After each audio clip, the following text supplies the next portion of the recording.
When developing director projects, you almost always run into some sort of problem or difficulty, no matter your level of experience or expertise. This is the case because you're constantly trying out new ideas in order to create interesting movies, and this always involves some sort of experimentation.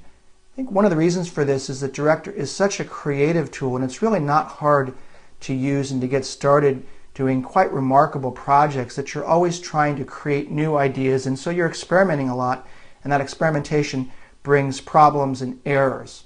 However, by testing your movies according to some simple guidelines that I outline here, you can prevent problems from becoming real obstacles. My first tip is to test early in the development cycle to help ensure that you discover any problems while they're still minor. Waiting to test will allow your small problems to become larger ones as you add features to your movie that depend on problematic functionality that was implemented earlier. So you want to find those early problems early in the process. Test often during development, and test everything as soon as you add it. Test the functionality, for example, of small parts of your movie as you add them in, rather than waiting until the movie's whole feature set is implemented. This way, you know that the most recently implemented feature is the one that's causing the problems, and then you can focus in on just that feature. If you wait until you've added 10 or 20 features and then test, you don't know which of those 10 or 20 is really causing the problem. I must tell you that the emails and phone calls that I hate the most from my students and clients are those last-minute desperate pleas to help them fix a problem with the Director file late in the game, when the sheer complexity of the project means that they can't answer my first question, which is inevitably, where is it broken, or what's broken, or what was the last thing you did when it did break.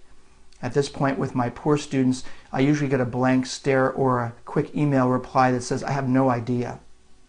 This makes my job of troubleshooting for them all the much more difficult, rather than if they could answer, when I added that last behavior to my button sprite is when the whole thing went kerblooey.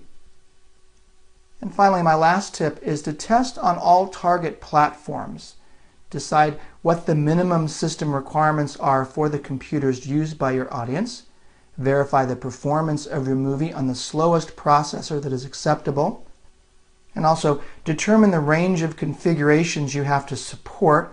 For example, are you supporting Windows 2000, XP, Vista only? And then test enough of these machines to ensure that you're going to get success in the majority of cases.